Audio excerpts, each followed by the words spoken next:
Hello, my name is not KarQ, matter of fact my name is Red Ascent, I'm a GM Ramattra enthusiast. Without wasting any time, let's get to one Ramattra tip versus every hero. Players really underestimate the damage potential of the staff, especially if you land crit shots and especially if you take the enhanced staff damage perk. Staff's damage per second, DPS, is actually higher than pommels, but pommels have better burst damage potential, meaning they are a great tool to chase down your targets and finish them off. Nemesis form is absolutely broken when it comes to going aggressively into the enemy team with your Omnic form, shooting with your staff, switching to Nemesis form, pummeling down an enemy and going back to your team with your block. Block is Ramattra's most broken ability as it significantly increases Ram's survivability and also allows to stall objectives for a very long time. Now let's get to our matchups. Pummels pierce through D.Va's matrix, so be sure to abuse that. However, you do need some patience. Enter your Nemesis form only if she's actually within your range and doesn't have her boosters. You don't want your ability wasted if she just flies in and flies out immediately. If she escapes, you can catch her with your vortex to bring her back. Also, you can tank her ultimate with your block. And in my practice, it's even worth it to use your ultimate to chase baby D.Va down while she's ulting. Against Doomfist, obviously, you do not want to attack him while he's using his block.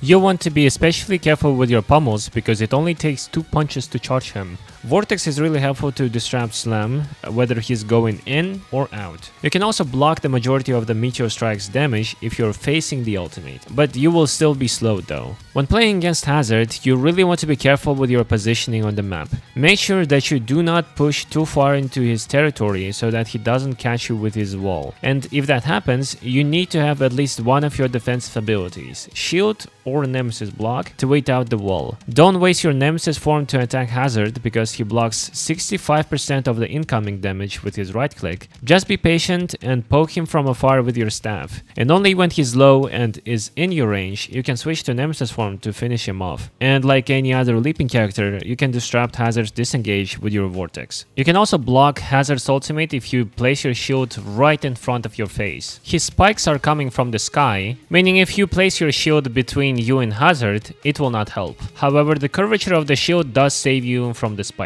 When playing against Junkrat, be patient with your Nemesis form. The absolute best scenario for you would be poke Queen with your staff to make her use shout, and as she's about to throw her axe, switch to Nemesis form to tank the hit with your block and continue pummeling her. If you are caught out in the open and she knifes you, you really want to have your Nemesis form available to switch to it and go back to your team or cover holding block. Also, a very niche tip, if you see Junkrat ulting from a high ground to a high ground, you can use your Ravenous Vortex to stop her, and to hardstyle on her on some specific maps, you can go for this play to throw her off the map. When you play against Mauga, do not use your shield unless he uses Cardiac Overdrive. Just poke him from afar while using natural cover, and when he finally pushes in, that's when you want to use your shield to survive through the fight. I would actually recommend you to go with the Prolonged Barrier perk for this matter to increase your survivability against Mauga. The same goes for the Nanite Repair perk. I really suggest you watch this video where I've used both of these perks against the Mauga composition.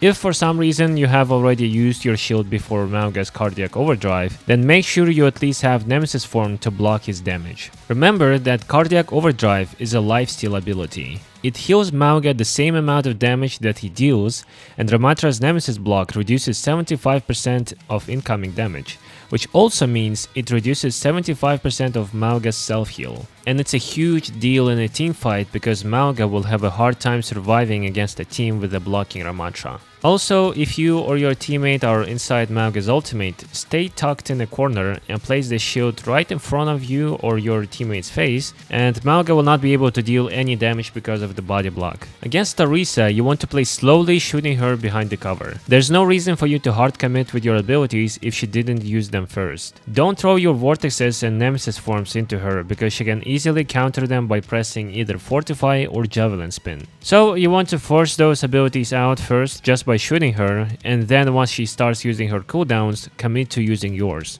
Also remember that you can block Orisa's ult if you're facing her, and if you glue yourself to your shield, you're not getting booped off by Javelin Spin. To win every Ramattra duel, you have to make enemy Ramattra use Nemesis form first. Throw Vortex at him and run back to your team while shooting him at the same time. This way you're escaping his pummel range, not receiving any hits while dealing a significant amount of damage yourself, and when he's out of his Nemesis form, push in with your Nemesis form, you will have a significant HP advantage and you can pummel Ram through his shield. Also, when enemy Ram is ulting, instead of joining the festival of damage effects, it is better to slow him down with Vortex and use shield to stop his ultimate and then pop yours. Reinhardt is one of the best matchups for Ramattra. Pummels penetrates his shield, Nemesis form attack range is longer than Rein's hammer, so you can 1v1 him without receiving any damage. You can also shuffle your block and pummels between his hammer swings. There is no use in shielding Rein's hammer, so the best way to use your shield is to put it behind him to cut off his heals. You can also block his shatter, but as Ramattra himself says, "Do not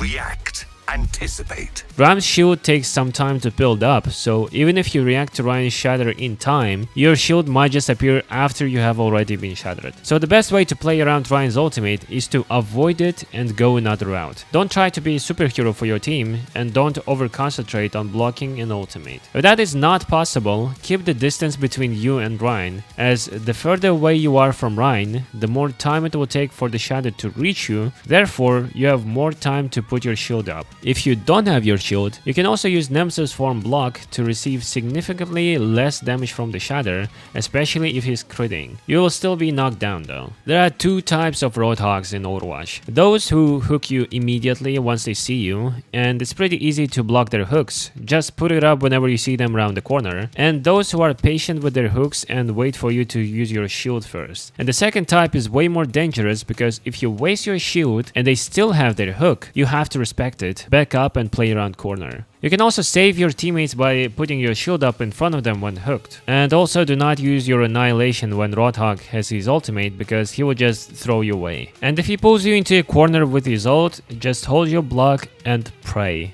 Similarly to Rein 1v1, you can shuffle pummels and block between Sigma's balls. Wait, who added this to the script?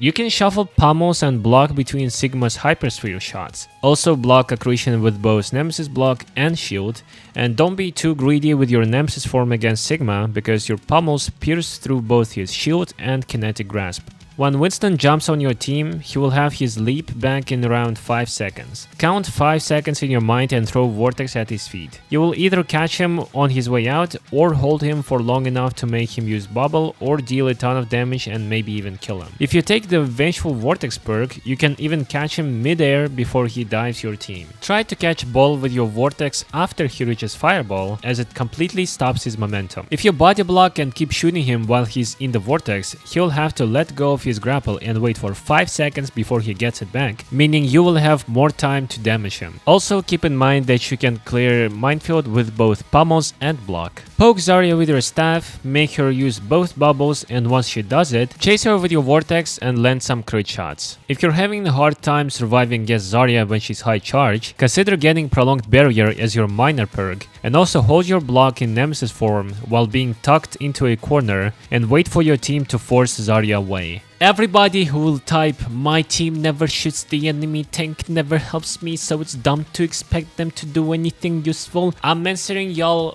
right now. Your team is not legally blind. They will see a glowing Russian powerlifter lady on their screen, and since they're too lazy to aim and shoot anyone with a smaller hitbox, they will shoot the goddamn Zarya. Maybe the reason why your team cannot help you is because your dumb motherfucking bitch ass is hidden behind 78 motherfucking walls 20 kilometers away from the motherfucking objective.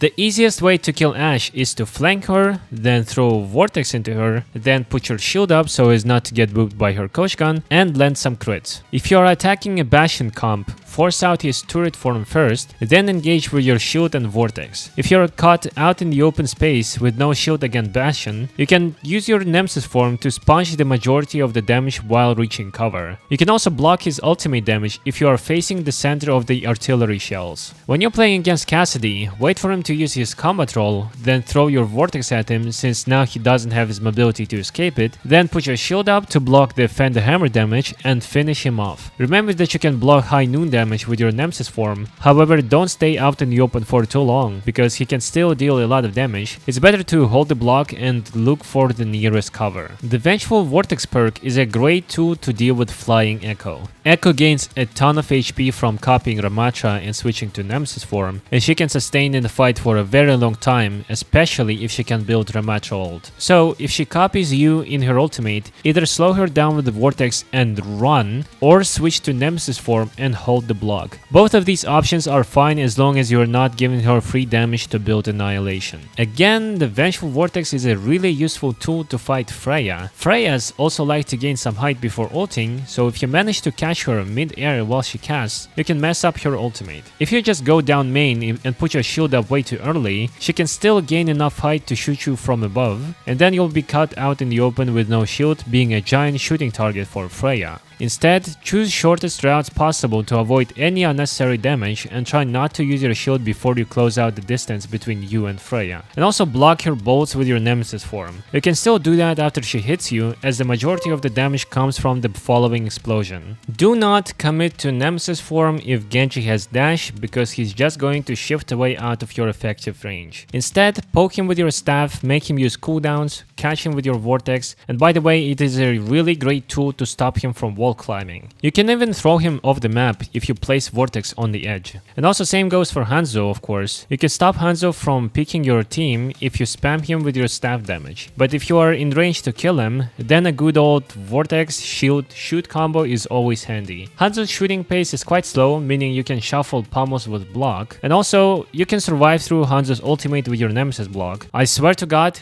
this ability is so OP, you can survive through any ultimate, like Junkrat's tire for example. You can also slow down the tire with your vortex. You can also catch Junkrat mid-air with your Ravenous vortex, block his after death bombs with your Nemesis form, but you have to be standing in front of them, not in them. If you're going to fight him in a close space corridor, his goon cave, then make sure you have your shield first before going in there. Mei can be a pain in the ass with her walls, so you have to be mindful of both your positioning and cooldown usage. Don't run past chokes with no defensive cooldowns. Instead, force out the wall, put your shield up to survive waiting for the wall to go down, and then go in aggressively. Your recently added freeze perk can be a problem for Ramattra since he's a close range tank, but remember that he also has a great range damage potential, so if you always keep the distance between you and Mei by constantly shooting her, she will never get to even come close enough to freeze you. Therefore, it is better to invest into extra staff damage than extra shield duration. When you poke her enough to make her use Cryo Freeze, throw Vortex into it right as it's about to expire. When Mei ults you, and if it is possible, tuck yourself to a nearest wall, cover yourself with the shield, turn away and down to avoid headshot damage. I said if it is possible, because when you're frozen, your priority should be staying in the line of sight of your supports, so sometimes it is better just to run to them and place the shield behind your back. You already know that Vengeful Vortex is a great tool against Pharah. Also, if Pharah is close enough to the ground, you can make her eliminate herself by putting your shield up right into her face as she's ulting. The same can be achieved with the Nemesis form block, and don't be afraid to even pop your ultimate to survive through the barrage. However, if she's not straight in your face, then the ground splash damage will kill you, as Nemesis form damage reduction is not enough, so mind your positioning. Against Reaper, use your staff and shield to poke him out and make him use his Wraith form, and as he's about to quit it, throw Vortex into him and finish him off. Remember that your Nemesis form block damage reduction not only cuts the incoming damage, but also Reaper's self-heals. Poke Sojourn with your staff first, make her use her slide, and only then throw Vortex at her. You will have to be more patient if she has a double slide perk. In that case, you would have to poke her out twice before committing to your Vortex. And also, her ultimate deals a damn ton of damage, so make sure to hard block it. Be sure not to stay out in the open for too long against Sojourn, especially when you don't have your shield, because even if you block her primary fire, she still gets normal railgun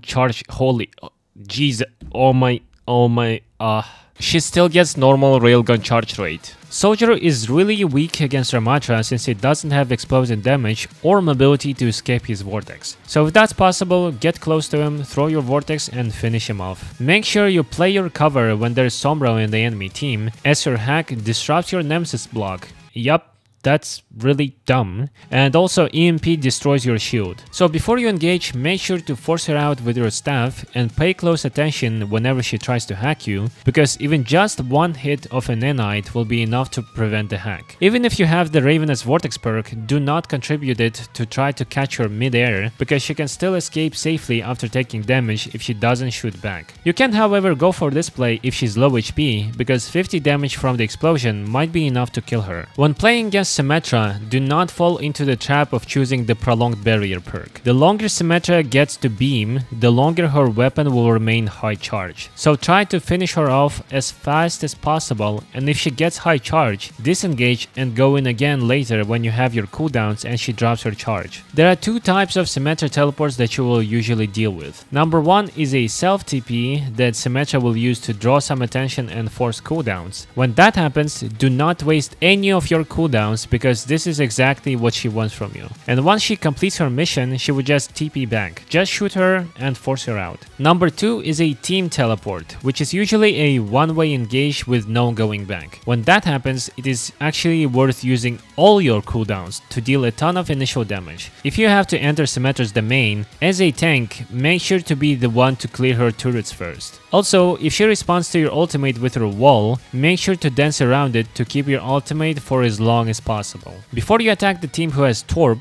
destroy the turret with your staff first. Then make sure to force out his overload, because increased health pool, fire rate and movement speed combined with a support pocket can be a bad matchup for Ramattra. If he hard focuses you while overloading, make sure to block it either with shield or nemesis block. You do block molten quartz damage, however it still deals increased damage to armor, so be careful with it and don't overstay your welcome in his ultimate. There's not much you can do against Tracer, just poke her with your staff, make her waist blinks, but do not chase her. If you're going to chase her, you will give her exactly what she wants, distraction. Also, you can block her pulse bomb explosion even after she sticks it on you. Block it even if she misses it. When Venture goes into burrow and as she's about to jump back, throw vortex into her and she'll become an easy kill. She cannot gain any vertical mobility while in the vortex, so she will have to dash into a side and you can easily chase her down with your nemesis form. However, be careful with throwing your vortex into her while she's ulting, because paired up with this minor perk that every Venture main uses, your vortex may go to waste because she can burrow again. It is better to just wait out her ultimate while holding block. Widowmakers usually play on high ground, so you can't really reach them most of the time. However, your staff is a great tool to deal with her even from afar, as Ramattra's projectiles have both infinite range and no fall off. And considering the fact that Widowmaker stands still while scoping down sights, she's an easy target for some crit shots. You can also get creative with your vortexes by bouncing them off walls and ceilings to make it harder for her to pick your team.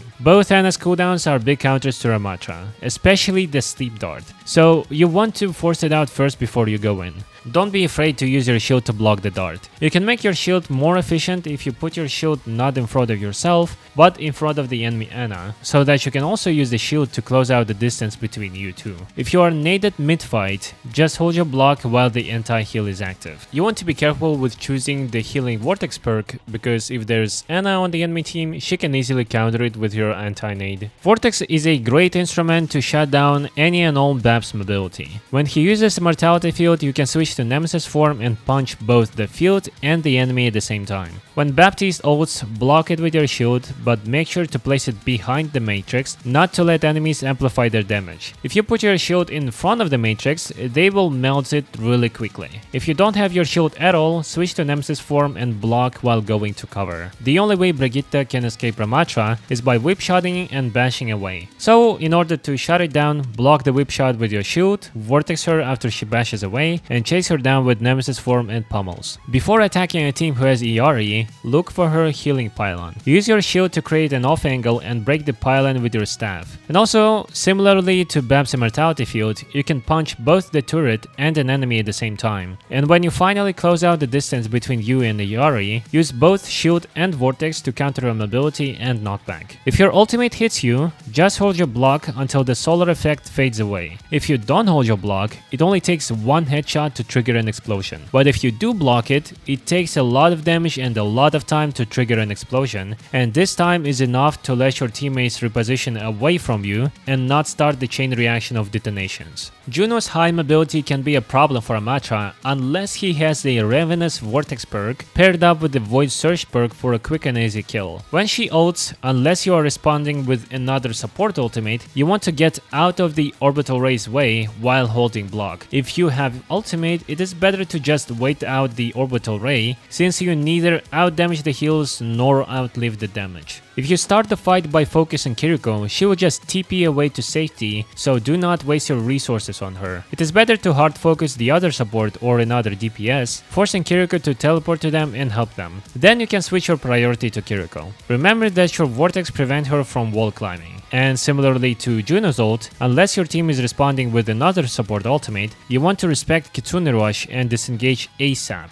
When you are playing against a Lifeweaver composition, make sure there are at least 2 enemies near you while you're pressing your ultimate, because one of them will be pulled by Lifeweaver. When he is finally in your reach, he will use his pedal platform to defend himself. Don't bother pummeling that because they do not penetrate through the platform. Just shoot it and immediately after it breaks, switch to Nemesis form and chase Lifeweaver with Vortex. If Lucio is wall riding way too high, don't bother catching him with Vortex because he will be out of reach, unless you have the Ravenous Vortex perk. But if he's low enough, then Vortex will be a death sentence for him. It is also worth it to use your shield to block his boop while he's Vortex to confirm the kill. You can also prevent Lucio's teammates from getting beats if you divide them with your shield. The Ravenous Vortex perk was probably designed to catch Mercy midair while she's using Guardian Angel. Pair it up with body block and crit damage and she's cooked. Also, if Mercy is going for an off the ledge res, you can disrupt it with your Vortex, or maybe even kill her. Don't waste your Vortex on Moira unless she uses Fade. Once she does that, hard focus her with your staff or Nemesis form. If she uses ultimate, don't be afraid to use yours too, because you can still outdamage her self heals with your pummels and annihilation passive damage. When playing against Zenyatta, you have to respect his Discord orb.